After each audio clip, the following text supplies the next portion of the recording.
WW voltando do intervalo e compondo de novo uma verdadeira assembleia. Aproveito para dar o meu boa noite aos participantes agora, a partir deste momento da nossa roda, começando aqui pela minha esquerda por Hussein Kalut, pesquisador de Harvard, cientista político, ao Lourival Santana, sempre meu agradecimento pela disposição de participar.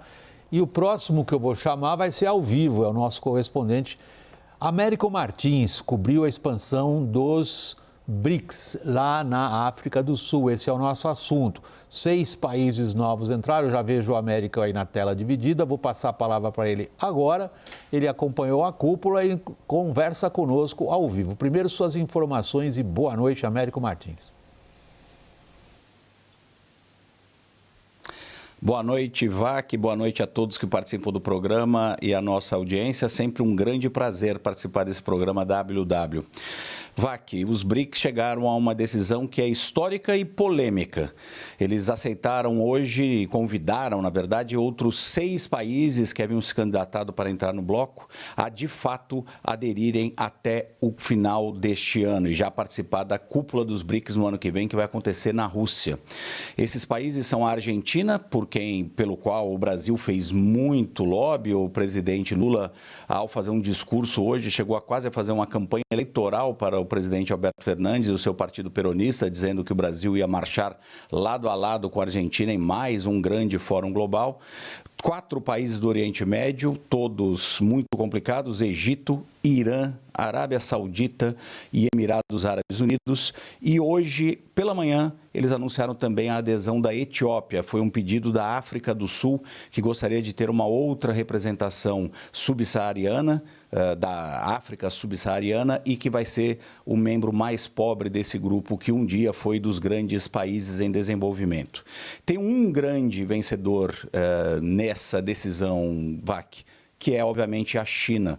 O governo chinês queria a expansão, defendeu até a expansão com 22 países. Eles queriam, num determinado momento, aceitar todos os países que, de fato, se candidataram para esse grupo, e seria uma lista ainda mais bizarra, com Belarus, Cuba, Venezuela, mas acabaram chegando nesse consenso desses 6 países. Por que a China foi a vencedora, além de, obviamente, querer esses países? Porque ela vai usar os BRICS como um contraponto, ou pelo menos vai tentar usar os BRICS como um contraponto ao G7 e também às políticas ocidentais, vamos chamar assim, da liderança dos Estados Unidos, com quem a China está numa disputa geopolítica profunda em vários aspectos. Ela não tinha um bloco, não liderava um bloco, ela enfrenta vários problemas na sua própria vizinhança, ali na Ásia. Uma grande rival é a própria Índia, que faz parte do grupo, que via com reservas também essa expansão demasiada e acabou aceitando os 6 países. Então a China agora tem um grupo com um pé muito forte no Oriente Médio em específico e que vai tentar usar isso nessa disputa geopolítica com os Estados Unidos. É a grande vencedora. Para os outros 4 países fica aquela grande dúvida. Provavelmente, certamente, quase, o poder interno desses países vai acabar ficando muito mais diluído. É o caso, por exemplo, do Brasil, que agora vai ter que sentar numa mesa com 11 países e não é uma superpotência como a China e nem uma aspirante à superpotência como a Índia, Vac. Você trouxe a sua reportagem, Américo. A partir de agora você faz parte de uma roda, não espere eu passar a palavra, grite daí. E a gente interrompe, todos aqui vão falar rápido hoje, somos muitos, né? A Assembleia não pode todo mundo fazer um discurso muito longo. Antes tínhamos um denominador comum para os BRICS, eram países, como você quiser denominar, emergentes, em crescimento, em desenvolvimento, com taxas de crescimento apreciáveis. Qual é o denominador comum deles hoje, depois dessa expansão, Hussein Kalut? Boa noite a todos e a todas. Enfim, eu acho que nem eles sabem, William, qual é o denominador comum hoje. Porque, inicialmente, quando o bloco foi constituído, eles tinham uma clareza que a cooperação econômica, comercial, seria um vetor central que iria guiar essas relações entre esses países. Hoje, me parece que não é mais, essencialmente, um vetor econômico-comercial. E há talvez uma descaracterização dessa essência para a qual o BRICS foi constituído.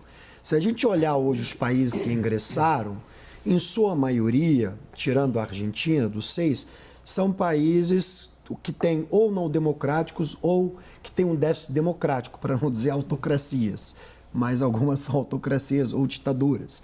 Mas isso também altera a formação, o fenótipo, a topologia política do grupo. Então, o Brasil vai estar inserido no bojo, juntamente com a Índia, de um grupo que tem um arquétipo diferente. Vamos ver a tua avaliação. Você é capaz de estabelecer um denominador comum, Lorival? Qual seria na sua apreciação?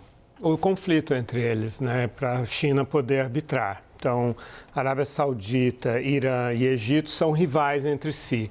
A Arábia Saudita como um país árabe mais rico, o Egito como um país árabe mais populoso disputam influência sobre o mundo árabe sunita. O Irã como potência xiita, rival dos sunitas. E a China já vinha exercitando o papel de arbitragem entre esses três países. O Egito é rival da Etiópia por causa do controle das águas do Rio Nilo. A Etiópia está fazendo uma série de barragens lá, de hidrelétricas, e o Egito protesta veementemente contra isso. A Arábia Saudita tem o objetivo, e tudo que eu falar sobre a Arábia Saudita se aplica aos Emirados Árabes Unidos, que são aliados da Arábia Saudita. Eles tentam se projetar sobre o chifre da África, que está do outro lado do Mar Vermelho, e lá está a Etiópia. Com relação à Argentina, a China é o maior investidor e o maior parceiro comercial. O Brasil tenta exercer a liderança sobre esse país, então essa relação, essa projeção brasileira passa a ficar sob a supervisão da China, que lidera o grupo dos BRICS com 70%. E esse exercício a China faz também sobre a Arábia Saudita em relação à Etiópia, que, aliás, a China é o maior parceiro comercial e o maior investidor na Etiópia também. Daniel, qual tem sido a percepção, a mesma pergunta a você também, Caio, das conversas com aqueles que formulam política externa em Brasília a respeito disso, que tanto o Hussein Khalid como o Américo, inicialmente, descrevendo a liderança da China nessa reunião, aqui trouxeram? O Itamaraty não gostava inicialmente da ideia de ampliação dos BRICS porque achava que isso diluía o poder do Brasil no bloco e tirava um pouco da projeção por meio da qual o Brasil usava os BRICS para ter um pouco mais de projeção. Isso se perde com a expansão do grupo. Mas precisou ceder e conciliar o desejo do presidente Lula, muito influenciado por Celso Amorim. O que o Itamaraty tem dito nos últimos dias é que conseguiu fazer do limão uma limonada. Ou seja, como havia uma pressão irresistível da China, incluir na declaração final um apoio também à ampliação do Conselho de Segurança na ONU, como é o desejo da atual política externa. A única avaliação que eu tenho, William, é que quando a gente olha ali o parágrafo 7 da declaração final dos BRICS, que é que trata desse assunto, e recomendo a todos que vejam, me parece que essa interpretação de que houve um endosso da China ou dos BRICS à expansão do Conselho de Segurança nos termos que o Brasil quer, é uma interpretação muito magnânima, muito bondosa da diplomacia brasileira, porque sim há uma menção a uma reforma do Conselho de Segurança para que ele fique mais democrático, mais abrangente, mais eficiente e representativo, porém a China já tem defendido isso no Conselho de Segurança em termos bem diferentes do que o Brasil quer. A China tem defendido uma ampliação dos membros não permanentes, principalmente com a expansão dos africanos, e o Brasil quer uma vaga permanente ali, como quer a Índia e como quer a África do Sul. Isso não saiu na declaração final. Caio.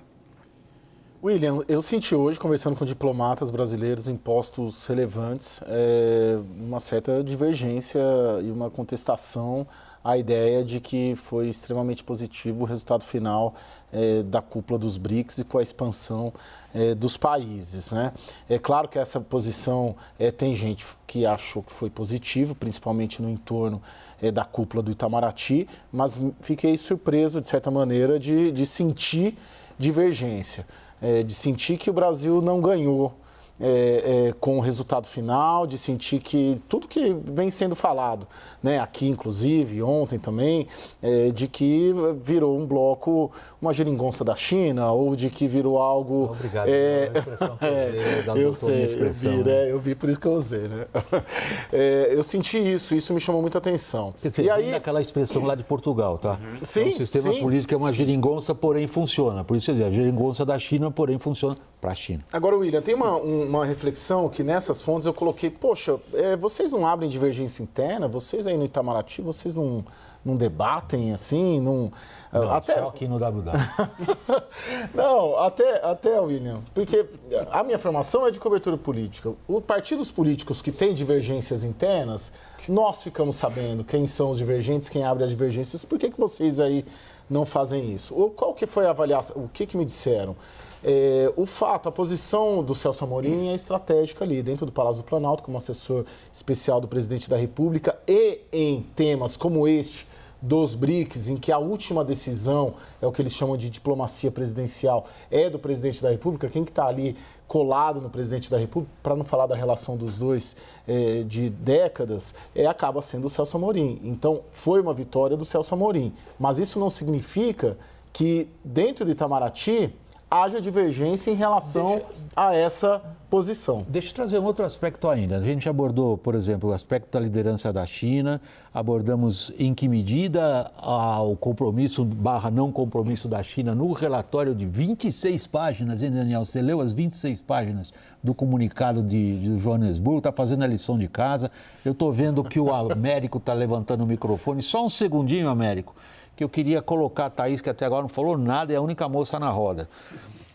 Thaís, uma das postulações recorrentes dos BRICS antes e reiterada novamente nas 26 páginas que o Daniel entre nós digeriu desse comunicado final está a das instituições multilaterais ligadas a bancos de fomento e empréstimo. Leia-se World Bank e FMI. Não atenderiam ao que há décadas países nessa situação dos BRICS, países em desenvolvimento, consideram que são seus desejos de serem atendidos nas suas necessidades. Porém, até aqui, nenhum desses países, em conjunto ou sozinho, conseguiu colocar, como é que eu vou dizer, um plano coerente no lugar do que hoje existe, FMI e World Bank. Ou não? Não. Ou com os BRICS nós estamos vendo isso surgir? Provavelmente vamos assistir surgir por uma via paralela, William. Eu estava lembrando aqui o Jim O'Neill, que foi o autor, né, do apelido do BRICS. O banqueiro de investimentos. O banqueiro de investimentos, exato. Ele está dando bastante entrevista aqui para a imprensa brasileira, até pela projeção, já deu para o Financial Times, agora está falando com a imprensa brasileira. Falando com o Estadão, vamos dar crédito. Não, mas ele já tinha falado com a BBC Brasil. Ótimo. E a Folha publicou. Mas ele disse uma coisa hoje, que ele disse assim, para mim, eu estou quase dizendo que o BRICS acabou. E a lembrança, hoje, conversando mais cedo com o Otaviano Canuto, que foi diretor do Banco Mundial, a lembrança é de que o BRICS surgiu como uma classe de ativos que o mundo não prestava atenção. Para dizer, invistam nesses países porque esses países são promessas econômicas. A gente está cansado de saber que crescimento econômico, desenvolvimento vem com investimento.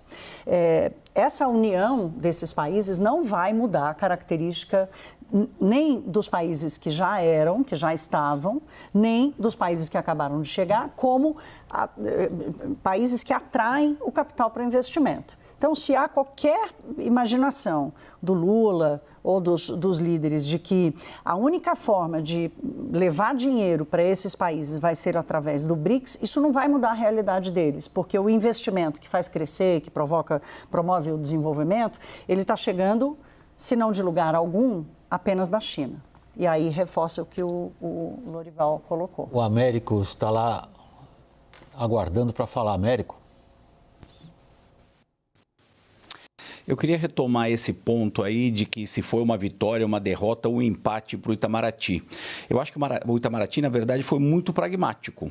acabou percebendo num determinado momento que eles não iam poder deter esse desejo da China, porque o mundo completamente mudou depois da invasão da Ucrânia, com a Rússia se aproximando muito mais da China, ficando muito mais dependente, a China ficando muito mais assertiva também no espaço global e querendo ter um clube onde ela também quer ter mais poder. Então, o Itamaraty percebeu isso e possivelmente vai usar isso numa política talvez pendular. O presidente Lula tem uma reunião com o presidente Bush nos Estados Unidos no mês que vem, no início da Assembleia Geral da ONU, e ele deu um sinal aqui de aproximação aos Estados Unidos, à China. Américo, não, perdão, só um lapso, presidente Bush, aqui são 2h39 da manhã aqui, por isso, eu já estou assim, ele vai se encontrar com o presidente Biden, muito obrigado pela correção. Os presidentes americanos com quem o Lula melhor se entendeu 20 anos atrás, e muitas vezes o Lula está preso a um passado que ele considera que foi muito bem sucedido, Bush faz parte desse passado. Então esse seu lapso de memória está mais do que justificado, Américo, só queria te ajudar.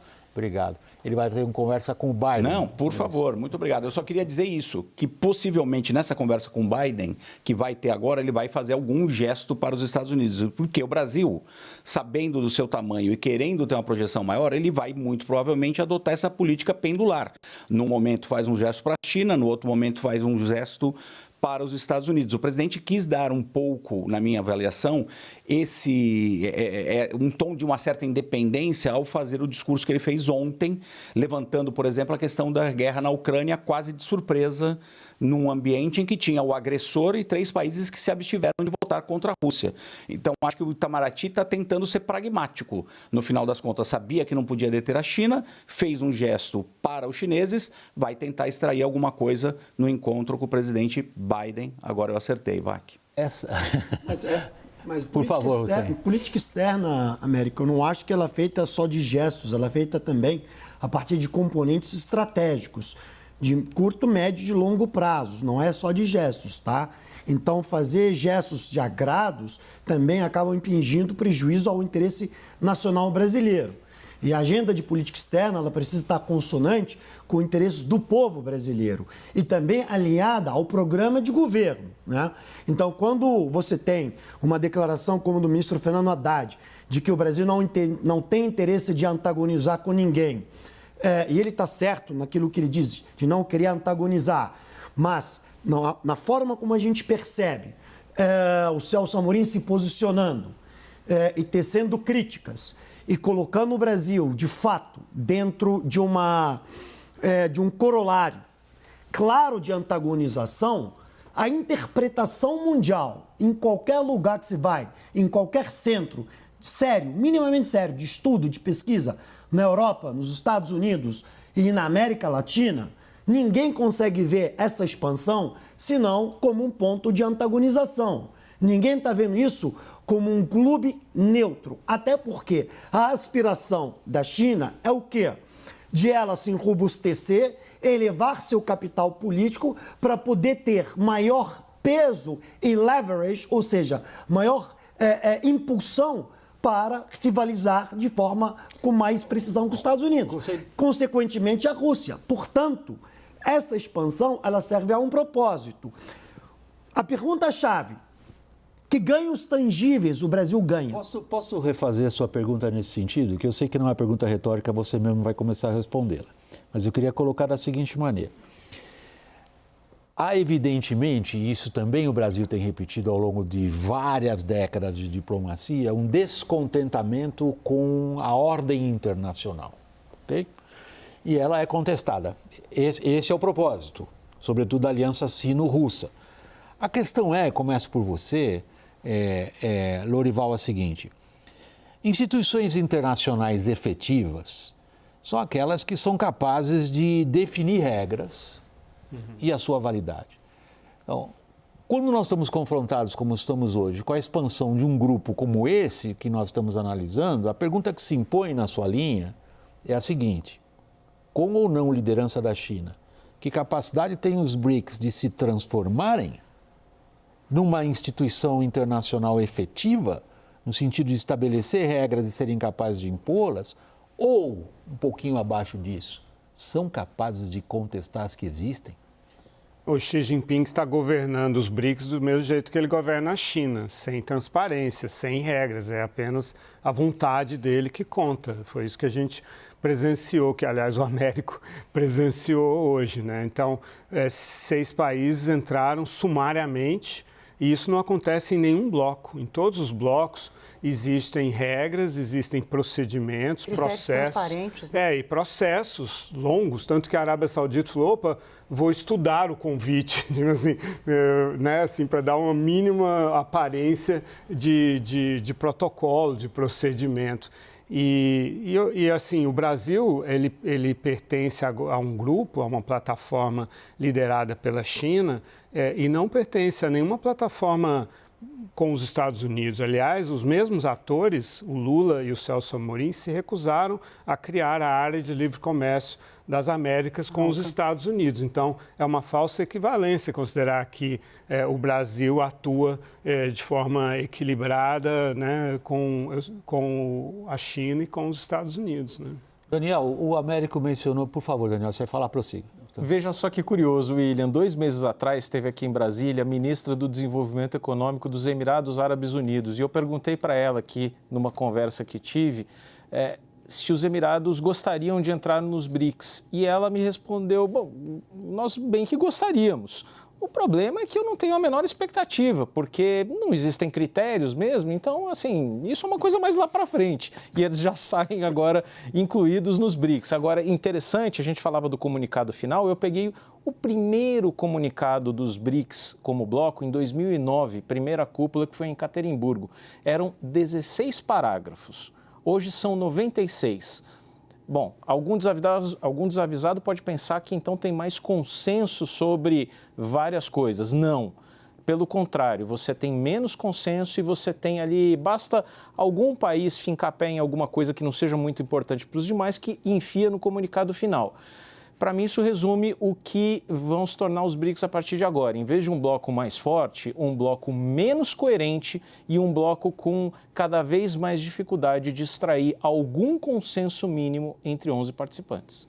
As suas conversas, sobretudo com o pessoal ligado à área diplomática, Caio, você sente eles mais confiantes na efetividade da diplomacia brasileira depois do que a gente presenciou hoje lá em Joanesburgo ou ao contrário? William, depende do assunto, né? Quando o assunto é a guerra da Ucrânia, eu sinto divergência. Quando o assunto é acordo União Europeia-Mercosul, sinto divergência. BRICS, eu sinto divergência. Quando o assunto, por exemplo, agenda ambiental, COP, diplomacia verde, né? Diplomacia ambiental, eu sinto uma convergência maior. Tem uma coisa, uma questão só que eu queria colocar bem sinteticamente, que eu ouço, né? E acho que é um tema que tem a ver, e que vira e mexe diplomatas me relatam. Esse avanço da China, essa consolidação do BRICS, de alguma maneira, não é um resultado do Ocidente, isso estou reportando aqui o que eu ouço, das potências ocidentais terem renegado por décadas os países do Sul, né? Por que os africanos, os países africanos estão encantados, entre aspas, com o dinheiro chinês? Por que a América do Sul está encantada, entre aspas, com a China? Sendo que as demandas, por exemplo, por ampliação, por mudança no Conselho de Segurança da ONU, tem décadas, jamais concedidas. Né? Porque a China não consegue, esse é um argumento que eu ouço. Porque a China veta. Né? Não, mas será que as potências ocidentais não deixaram passar um bonde?